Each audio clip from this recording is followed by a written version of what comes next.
დღემშვიდობისა, საზოგადოებრივი მაუწყებლის პირდაპირ ეთერში იწყება გადაცემა დღე პირველ არხზე, ქეთი კეკელიასთან და გოგა ჩართულოვანთან ერთად. პირველი նախევარი შესრულდა და ჩვენც ბუნებრივია ეთერში ვართ საინტერესო თემებით, საინტერესო სტუმრებით, რომ შემოგვიერთდით. მოგესალმებით, რა თქმა უნდა, მეც და აი შუაკვირაა, ასე ვთქვათ, ჯერ კიდევ სამუშაო პროცესი არის მიმდინარეობს, მაგრამ თქვენ ვინც სახლში ხართ, აუცილებლად უნდა იყოთ ჩვენთან ერთად, იმიტომ რომ ყველას ყავს ნაცნობი თუ ოჯახის წევრი პატარა სახლში, ან ყმაწვილი, რომლისათვისაც ზრუნვა არის გამორჩეული, ასე ვთქვათ, საქმიანობა, ხო და საზრუნავი ოჯახში არის ყველაზე მეტად ბავშვი და ამ ზრუნვაში ძალიან ხშირ შემთხვევაში ჩემო ქეთი გგონია რომ ვიღაცას გონია, ვიღაცას არა, მაგრამ ვიღაცას ხო გონია რომ ჩაცმა, დახურვა, რაღაცის ყიდვა, წაყვანა, სათამაშოების მოტანა, გართობა არის ძალიან მნიშვნელოვანი. რა თქმა უნდა, ბავშვისთვის ეს არის უმნიშვნელოვანესი, თუმცა ჩემ ბავშვობაში იყო თქვის სავალდებულო, რომ ბავშვის ვინ გაზრდიდა, რომ წიგნი მას ხელში არ ქონდა და მე მახსოვს, ხა მოგითხარო ყველა ბავშვს უყვარს კითხვა თავიდანვე, ნამდვილად ყოველს ვიტყვი, ამას თუ არ შეაჩვიე, მახსოვს როგორ აუცილებელი იყო, რომ აი ახლა საათადაგებით დადგა უკვე, რომ აი არ დადაგებზე ერთი-ორი წიგნი, როგორც მინიმუმ აუცილებლად უნდა წამეკითხა, მას მერე რაც კითხვა ვისწავლე. და მახსოვს, სადაც არ მივდიოდი ხოლმე, თქვა დასასვენებლად, პირველი რაც მედო ჩანთაში და მიდევდა ჩემი მშობელი, ეს იყო წიგნი, ან თუ იქ ჩავდიოდი, მახსოვს მესტის ბიბლიოთეკა ათვისებული მქონდა და მივდიოდი და რაღაცა ეს რიტუალური იყო თითქოს, რომ აუცილებლად ეს წიგნი უნდა წამომეღო და ერთი-ორი წიგნი 2 თვის განმავლობაში მაინც უნდა წამეკითხა თამაშებს შუა. იმიტომ რომ სკოლაში რო დაბრუნდებოდი, მე პედაგოგი შეგეკითხებოდი, აბა რა წაიკითხე? თქვა უნდა და პლუს კიდე იყო ესეთი ტრადიცია, რომ საჩუქრად დაბადების დღეზე ყველაზე კარგი საჩუქარი იყო ხოლმე, რომ წიგნი მithქონდა ხოლმე, აი ალბათ დღეს თაობას ძალიან ეს უკვირს, იმიტომ რომ კარგი საჩუქარი, კაი ტელეფონია დღეს, მაგრამ მობილურს გულისხმობ, მაგრამ მაშინ იყო წიგნი, როგორი უცნაურიც არ უნდა იყოს ეს, მაგრამ დრო იცვლება, თუმცა წიგნი კვლავ არის ძალიან მნიშვნელოვანი და თუ ჩვენ მშობლებმა, ბებიებმა, ბაბუებმა, დედა-მამამ არ ვაქციეთ ეს წიგნი ჩვენი შვილისთვის ძალიან მნიშვნელოვანი მის თანამგზავრად ცხოვრების, ის თავისით ძალიან იშვიათად შეიძლება დაინტერესდეს იმითი თუ რადებს თაროზე გადმოიღოს და წაიკითხოს. მაგრამ ყველაზე რთული ყოველთვის არის ხოლმე იმ ლიტერატურის მოძიება, რომელიც ბავშვისთვის იწერება. თითქოს ხო ძალიან ბევრია, მაგრამ ძალიან რთულია თანამედროვე ახალი, იმიტომ რომ ლიტერატურა თანამედროვე ბავშვისთვის, მაინც საბავშვო ლიტერატურა შეიძლება დაძველდეს. ხა დიდისთვის მარადიული თემები არ ძველდება, მაგრამ ბავშვის ლიტერატურა ეს ის არის, რომელსაც თავისი სამყარო იმ პერიოდის, რომელშიც ის ცხოვრობს, ის ძალიან აინტერესებს. რა თქმა უნდა. ამიტომ აქვს ძალიან დიდი მნიშვნელობა იმას, თუ დღეს ვინ წერს, რას წერს, რატომ წერს და ვისთვის წერს. სწორედ აი ამის გამო ალბათ და თუ ამას ჩვენ გავარკვევთ ახლა ჩვენ სტუმართან ერთად, ამის გამოა სწორედ რომ შეიქმნა ლიტერატურული კონკურსი, სწორედ საბავშვო და საკმაწყვილო ლიტერატურის ვთქვათ მოძიებისთვის, მოზიდვისთვის და სტიმულირებისთვის, რომელიც მწერალთა სახლმა ძალიან კარგი რომ დაარსა და იაკობ გოგებაშვილის ყველაზე კარგი კლასიკოსი ნამდვილად საბავშვო ჩვენ დედაენის შემქმნელი და საბავშვო ლიტერატურის კიდე კარგი რომ ყავს სხვებიც მრავლად საქართველოში, მაგრამ და ერთ-ერთი მათგანი სწორედ ნოდა დუმბაძეც არის, ვისი ქალიშვილიც ახლა ჩვენთან ერთად არის სტუმრად, ქეთი დუმბაძე მწერალთა სახლის დირექტორი და სწორედ 27 ოქტომბერს გოგებაშვილის დაბადების დღეს გამოვლინდება გამარჯვებული ამ კონკურსის, ხოლო განაცხადების მიღება, როგორც მე ვიცი, უკვე დაიწყო 31 ივლისამდე იქნება ეს განაცხადები. ძალიან მიხარია რომ ჩვენთან ხართ სტუმრად, დიდი მადლობა მოსვლისთვის ჩვენთან სტუდიაში კიდევ და ძალიან კარგ თემაზე საუბარს ვიწყებთ, ანუ საბავშვო ლიტერატურაზე. როგორც მე დავიწყე, ალბათ ეს იყო ყველაზე მთავარი, ალბათ მისეზი, რატომაც ეს პრემია დაწესდა, რომ მოვიზიდოთ ადამიანები, ვისაც წერა შეუძლია, რომ დაწერონ ბავშვებისთვის. და დაუფასოთ იმათ, ვინც წერს. ამ სფეროში მოღვაწეობს, იმიტომ რომ ურთულესია ბავშვებისთვის წერა არის კლასიკოს მწერლებს ყველას არ გამოსთვის, სხვათა შორის და ძალიან ცოტაა ისეთი, ვისაც ორივე შეუძლია. ძალიან ცოტა, ვისაც დიდებისთვის წერად შეუძლია და ბავშვებისთვის წერად შეუძლია და აი საბავშვო ლიტერატურას დღეს კეთი განსაკუთრებით, ნუ აი ხა ჩვენ ვთქვით, მე დავიწყე ამაზე საუბარი, რომ ტექსტი იყო ძალიან მნიშვნელოვანი ხოლმე ყოველთვის და ალბათ ლიტერატურაში ტექსტი ყოველთვის ყველაზე მნიშვნელოვანია. თუმცა საბავშვო წიგნის გამოცემა ეს უკვე მეორე მხარეა, რომელსაც თავისი ილუსტრაციაც ჭირდება, თავისი გაფორმება ჭირდება, მაგრამ ამიტომ არის ჩვენთან ამის ნომინაციაც. აი, ეხლა ვილაპარაკოთ ამაზე. არის რა თქმა უნდა ილუსტრატორები იღებენ მონაწილეობას ამ კონკურსში. ეს ნომინაცია გვაქვს და რა ნომინაცია? ნომინაცია არის საუკეთესო პოეტური ნაშრომი, არის პროზა, მოთხრობები, არის ილუსტრაცია გითხარით, არის თარგმანი.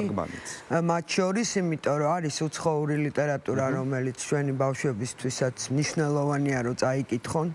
მაგრამ ნუ ხდება ხოლმე, რომ ისეთი რამეც თარგმნება, რომ არც გინდა, რომ ასეთ წიგნი მოხვდეს შენი შვილის ხელში, მაგრამ არის გენიალური წიგნებიც, რომლებიც აუცილებლად უნდა ითარგმნოს, ხო? კიდევ არის ღვაწლისთვის. არის ინოვაციური პროექტი და არის საბავშვო დრამატურგიაც. ესეც ძალიან დრამატურგიაც გვაქვს. ეს ძალიან მნიშვნელოვანია. და იცით რა არის? მნიშვნელოვანი არის ის, რომ თითეული ეს პრემია, აი პროზა, პოეზია მაგალითად, ის ჩაშლილია თაობის ასაკობრივი არის 2-დან 3-მდე, მერე 3-დან 7-მდე, 12-მდე და ზემოთ. ხო და ეს ძალიან მნიშვნელოვანია, ეს ჩვენ დავამატეთ პოეზიაში. იქ ორი იყო მხოლოდ და ეხა დავამატეთ 3-დან 5-მდეც დავამატეთ, იმიტომ რომ ყველაზე დიდი კონკურენცია ნომინაციაშია. პროზა, პოეზიაშია ხოლმე ძირითადი დრამატურგია ნაკლებია. ამიტომ ნახეთ, შეღავათი გავაკეთეთ ესეთი, რომ დრამატურგია და ისა ინოვაციური პროექტებს მივეცით უფლება, რომ ელექტრონულადაც შემოვიდეს. იმიტომ რომ გასული წლის გამოსული წიგნები ფასდება წელს. მომავალ წელს წლევანდელი. ანუ ეს არის უკვე დაბეჭდილი წიგნი. 25 წელს კი ბატონო, არა წელს. და ინოვაციური პროექტი რას გულისხმობს კეთი? ინოვაციური პროექტი გულისხმობს, არ ვიცი, რაღაც ვთქვათ ინტერნეტ თამაშს საბავშვოს. ან ვთქვათ ელექტრონულ წიგნს. ან რა ვიცი 1000 რამე შეიძლება მოიფიქრო, რაღაცა მიმართულება მოვანი წიგნები და ასე შემდეგ. ხო, რომელიც შეიძლება იყოს ილუსტრაციაც იყოს. ყველაფერი შეიძლება იყოს კომიქსი და ასე შემდეგ. ხო, სხვათა შორის კომიქსიც ძალიან მნიშვნელოვანია. შეიძლება იყოს ძალიან მოდურია ამბობთ. შეიძლება იყოს რაღაცა შოუ ელემენტებით და 1000-ნაირი, რა ვიცი, შემოდის ხოლმე. ხო, მაგრამ ასაკი შეზღუდულია, უკაცრავად კეთი, ასაკი. ანუ თვითონ ახალგაზრდებსაც შეუძლიათ შემოვიდა. არა, ახალგაზრდებს. თუ არსებობს რამე კვლევა, რა აინტერესებს ბავშვებს? აი ამის მიხედვით თუ იწერება შემდეგ უკვე ნამუშევრები. არის ასეთი კვლევა? არსებობს, რა თქმა უნდა, მაგრამ მაინც ძალიან ძნელი გასასაზღვრია, იცი, იმიტომ რომ ეს ინტერესი მაინც დგინდება, რომ მოდის ოჯახიდან.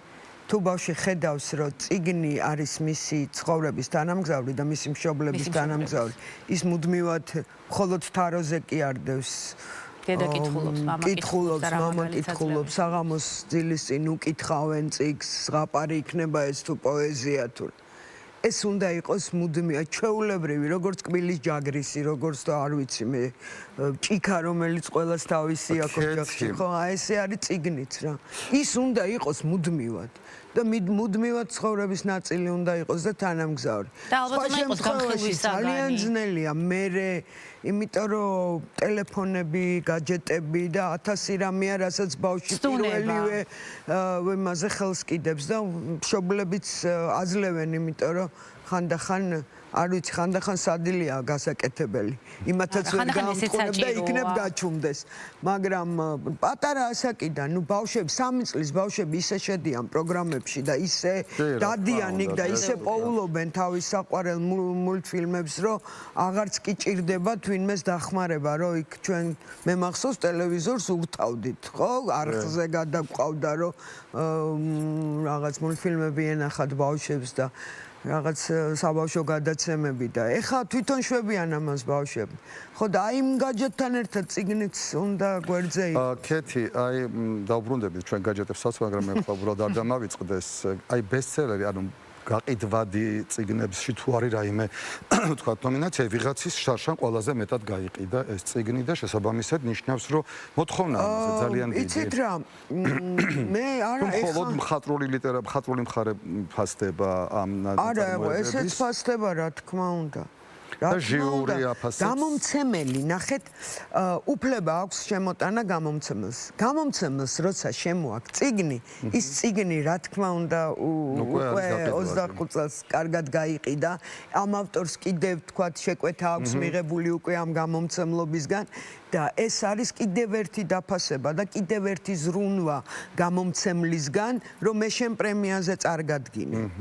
ამიტომ ეს ყველაფერი გამომცემლობებს რა თქმა უნდა აქვთ და ეს ყველაფერი გათვლილია წინასწარ. ჩვენი შესაძაფებელი, ანუ ჟიურის შესაძაფებელი ეს არის მხატვრული მხარე. ჟიური დახურულია, ანუ ცნობიათ დახურულია. და ყოველ წელს იცვლება, ხო? საქართველოში ყველა ჟიური უნდა იყოს დახურული. დახურული, ნუ ბუნებრივია. არა მარტო საქართველოში, საერთოდ ჯობია, რომ ჩვენ ესე ვაკეთებთ ხოლმე, რომ ჟიური მათ ხშირად არ იცის, ვის ნაწარმოებს კითხულობს.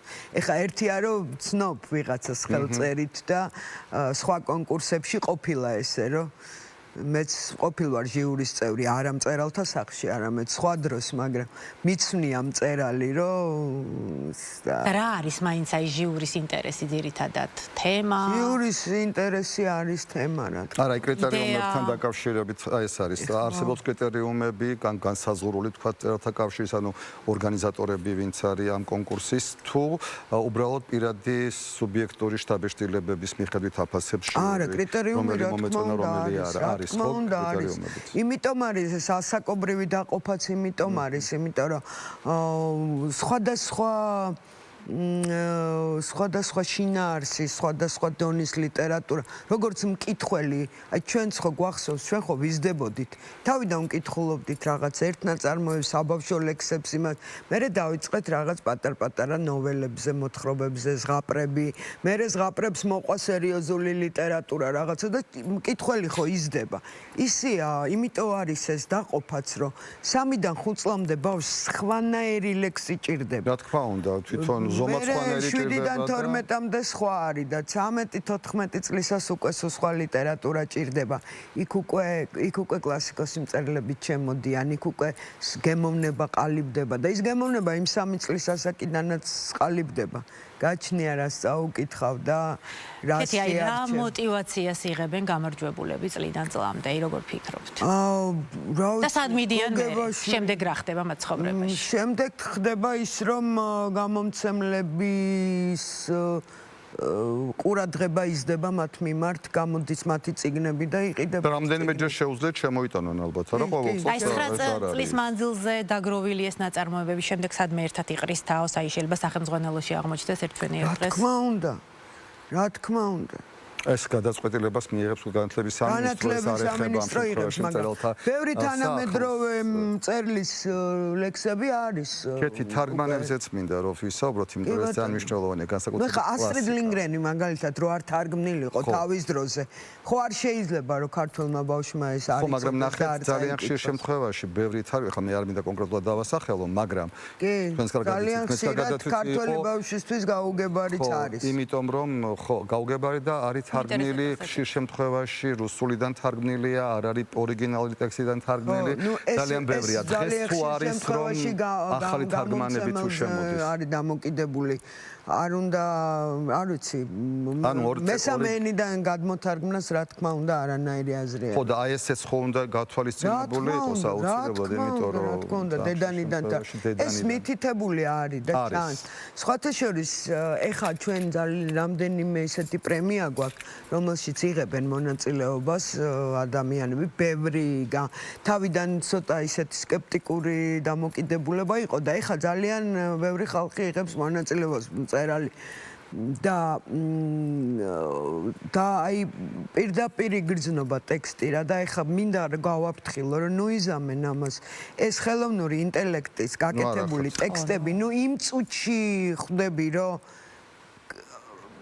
შეიძლება ცუდი არ იყოს მაგრამ აბსოლუტურად დაცლილია სულიერებისგან. აბსოლუტურად უბრალოდ სიტყვით ის ვინც იმისთვის ვინც ენა არ იცის თქვა შეიძლება გასაგები იყოს იმიტომ რომ ესეთი ბუკვალური თარგმანი რასაც ქვია იმას აკეთებს მაგრამ აბსოლუტურად დაცლილია სულიერებისგან. ამიტომ მგონია მე რომ იქნებ ვერ მოგვერიოს. ეგ მარტო თარგმანი კი არა, ქეთი. დღეს განსაკუთრებით აი სცენარში და პიესაში და ასე შემდეგ ძალიან აქტიურად გამოიყენება ხელოვნური ინტელექტის ტექსტები, ორიგინალური ტექსტს გულისხმობ ამ შემთხვევაში, არა თარგმნილს, არამედ ორიგინალს. ეს დღეს ჯერ ძალიან ბავშვია ეს ჩვენი ხელოვნური ინტელექტი და ძალიან მალე ის ცოტა ზრდასრული გახდება. მაგრამ ძალიან გონიერი აღმოჩნდა. მაგრამ გონიერი, რას ვამბობ, რამდენად გონიერი ბავშვია, რომ ის დღე არა წლებით, არამედ წამებში იზრდება და შესაბამისად მომავალში შეიძლება ლიტერატურას სწორედ მან დაგვიწეროს და მოგვცეს. არ ვიცი, ეს ცოტა საკამათოა, ჯერ არ ვიცი. რასაც ქვია, მაღალი ლიტერატურა, ხელოვნური ინტელექტი ამას ვერასდროს. შეიღმერთ ფაქტს. ალბათ რაღაცა მექანიზმი პოემას დაწერს, რომელიმეს, ან ლექს.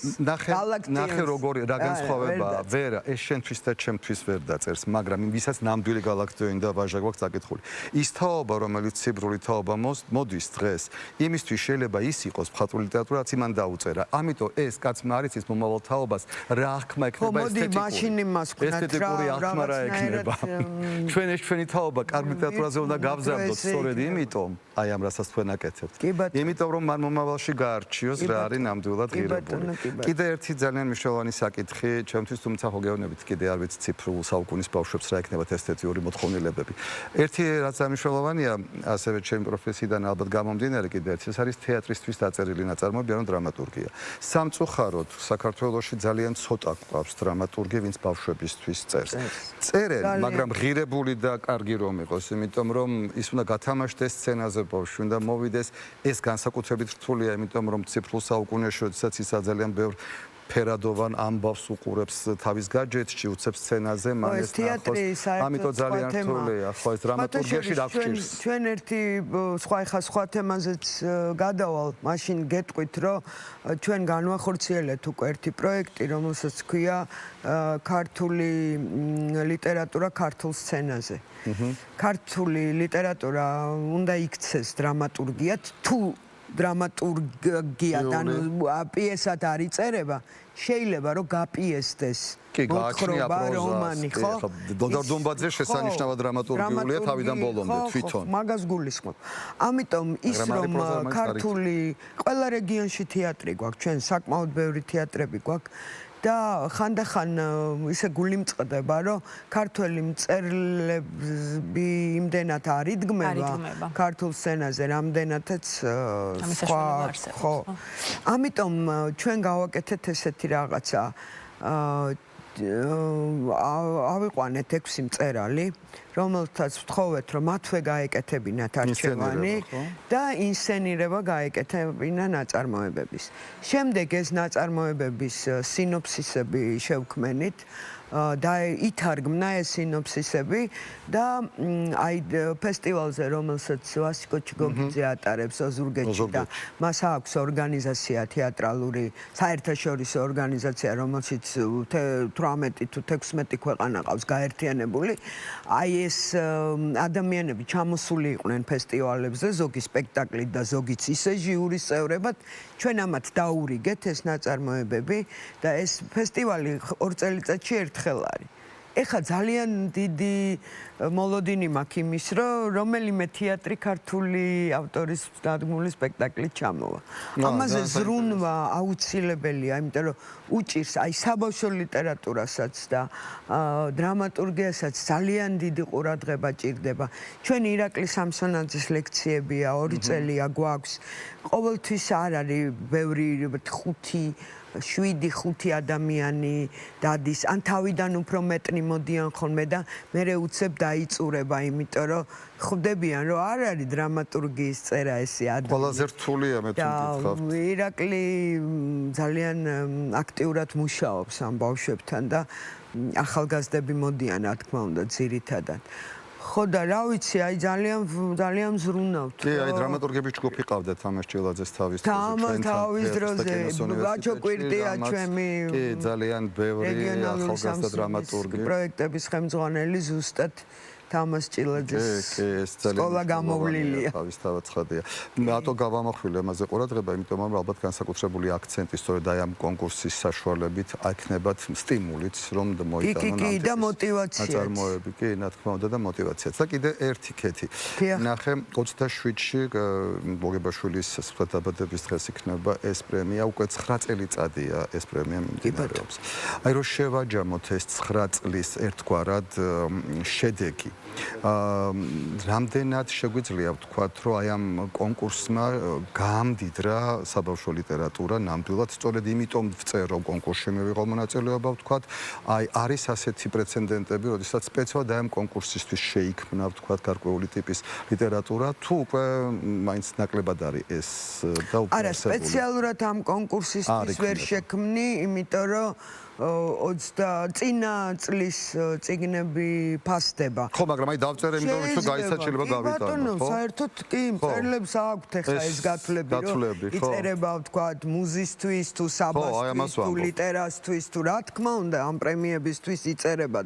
როგორ უნდა წავახალისოთ ეროვნული ლიტერატურა? და ფულადით პრემიებიც არის, ხო? 5000. უი, რა კარგი ფასი ყოფილა. ახალისებაც გადასარევი. არა, ამის გარეშე არ შეიძლება, იმიტომ რომ პროფესიად უნდა იქცეს ეს ხლა. ჩვენ თუ მწერლობა ნებისმიერი ხელოვნების და მაგრამ ახალისება და ინტერესიც უნდა იყოს. პრემიები მაინც ყოველთვის ძალიან დიდ საქმეს აკეთებს, იმიტომ რომ უცებ შეიძლება ისეთი მარგალიტი იპოვო და აღმოაჩინო, რომ იმისთვის სტიმული, აი ხა მაგალითად რჩეულიშვილის ესე თქვენ ყავდათ სტუმრები რჩეულიშვილის თემაზე, პრემიის თემაზე. ახალგაზრდა ბიჭმა ჩვენ შარშან ჩავატარეთ რჩეულიშვილის პრემია და არავინ არ დავაჯილდოვეთ, იმიტომ რომ გურამ რჩეულიშვილი იმხელა თამასაა, რომ მარტო იმისთვის, რომ ჩვენ გვეთქვა, რომ აუ ჩავატარეთ და არა, იქ ვერავინ ვერ გაიმარჯვა, ჩვენ რა თქმა უნდა რამდენიმეს რაღაც დიპლომი გადავეცით, იმიტომ რომ იქ რაღაცა მარცვალი მაინც ჩანდა, რომ რაღაც მწერლური იყო იმათ ნაწარმოებებში და წელს ჟიურიმ ძალიან სერიოზულად იმუშავა. იმდენად, რომ მოგვიწია, რომ რამდენიმესთვის რაღაც საჩუქრები გადაგვეცა, იმიტომ რომ ისინიც კარგები იყვნენ. მაგრამ აი ამ ხომერი კი იყო არაჩვეულებრივად საინტერესო. ძალიან საინტერესოა და მე იმედი მაქვს, რომ წელს აი ამ პრემიას გავცემთ. კი ბატონო, ცოტა საიდუმლოდ ვინახავთ, მაგრამ გეტყვით. გათქვით. აგვისტოს ბოლოს ჩვენ გამოვაცხადებთ დავით წერედიანის სახელობის პრემიის დაფუძნებას თარგმანში, პოეზიის თარგმანში. ძალიან მნიშვნელოვანია. და ესეც იქნება მხოლოდ 2 ნომინაცია, საუკეთესო და დებიუტი. იმიტომ რომ აქაც იმხელა თამასაა, რომ აქ არ შეიძლება პირველ, მეორე, მესამე, არა. ან კარგია, ან არ არის კარგი. ან უნდა მიიღოს იმ ერთმა, ვისიც იქნება ყველაზე კარგი, ან უნდა ასე ვფიქრობ. დაჯდეს და არ ვიცი, მთელი ცხოვრება თარგმნოს, რომ მერე დათოდ პრემია დაიმსახუროს. დავით წერედიანის უკაცრავად ამ. კარგი, ძალიან დიდი მადლობა, რომ ეს ექსკლუზივი გაგვიმხილეთ ჩვენს ეთერში. ჩვენთან გვაქვს აუცილებლად. და დიდი მადლობა მინდა გითხრათ ასეთ ყურადღებას, რომ იჩენთ ჩვენი ბუნებრივია ჩვენ ეს ვალდებულებაც არის და სურვილიც, არა მარტო ვალდებულება, ჩვენი არხის და თვითონ ჩვენი წამყვანების, პროდიუსერების, ჩვენი შემოქმედებითი ჯგუფისაც. უღრმესი მადლობა ქეთი იმისთვისაც აკეთებთ, იმიტომ რომ ეს მწერალს ნამდვილად ჭირდება, ვინც როგორ არ უნდა თქვას, მწერლისთვის აუცილებელია. კითხოს ხომ ჭირდება, მაგრამ კითხველამდე რომ მივიდეს ჯერ ამან უნდა დაწეროს, ამან რო დაწეროს ხო კიდე რაღაც 1-2 კაპიკის სახში უნდა მიიტანოს, ეგრეც ხო არ არის. ქეთი და კი სანამ დავასრულებთ კონკურსის თანახმად წიგნად უნდა მოიტანოს, ხო თქვენ ამით და რატომ არ შეიძლება ელექტრონული ვერსია იყოს? ეს ხო რაღაც ხარჯებთან არის. გამოცემული წიგნებზეა ლაპარაკი, ხო?